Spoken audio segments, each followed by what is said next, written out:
অভিশাপ সিনেমা হলে রয়েছে, হলে নাকি এয়ার কন্ডিশনে রয়েছে। আরে টিকাটনের মোড়ে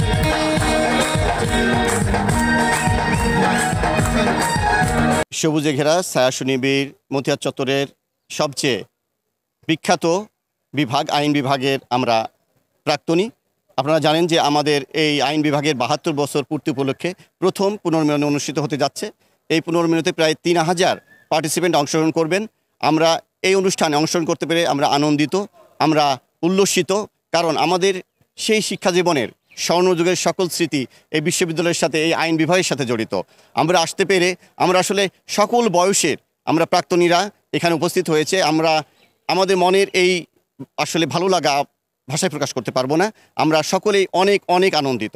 আমরা চাই যে না, এই ধরনের অনুষ্ঠান শুধু এটাই প্রথমবারের না, বারংবার এই ধরনের অনুষ্ঠান আয়োজন করা হোক। যেমন আপনারা শুনে অবাক হবেন যে প্রায় যারা আরও ৫০ বছর আগে, ৪০ বছর আগে পাশ করে গেছেন তারাও এখানে এসেছেন। আমরা আসলে এরকম আনন্দ সবসময় পেতে চাই। আপনাদের সকলকে ধন্যবাদ। রাজশাহী বিশ্ববিদ্যালয় বাংলাদেশের দ্বিতীয় বৃহত্তম বিশ্ববিদ্যালয়। এই বিশ্ববিদ্যালয় আপনারা জানেন যে ১৯৫৩ সালে যখন প্রতিষ্ঠিত হয় তখন যে কয়টি ডিপার্টমেন্ট নিয়ে রাজশাহী বিশ্ববিদ্যালয় চালু হয়েছিল তার মধ্যে আমাদের আইন বিভাগ অন্যতম।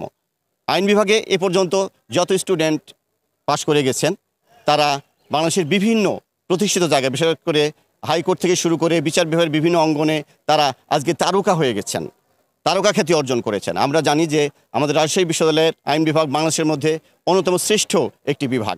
আমরা রাজশাহী বিশ্ববিদ্যালয় আইন বিভাগের ছাত্র হিসেবে আমরা গর্বিত। আমরা আজকে এই যে পুনর্মিলনী অর্থাৎ প্রথম পুনর্মিলন অনুষ্ঠানে আসতে পেরেছি, এজন্য আমরা আনন্দিত, গর্বিত এবং নিজেদেরকে আমরা সম্মানিত বোধ করছি যে আমাদের আইন বিভাগে এত বড় সুন্দর একটি আয়োজন করেছেন। আমরা বারবার আইন বিভাগে ফিরে আসতে চাই, কারণ আমাদের সোনালী যুগটা, সোনালী যে আমাদের শিক্ষার বয়সটা, সেটা কেটেছে আমাদের এই রাজশাহী বিশ্ববিদ্যালয়ে। আমরা চাই বারংবার এই ধরনের আয়োজন রাজশাহী বিশ্ববিদ্যালয়ে হোক। আমরা এই অনুষ্ঠানে বারবার আসতে চাই এবং আনন্দ করতে চাই।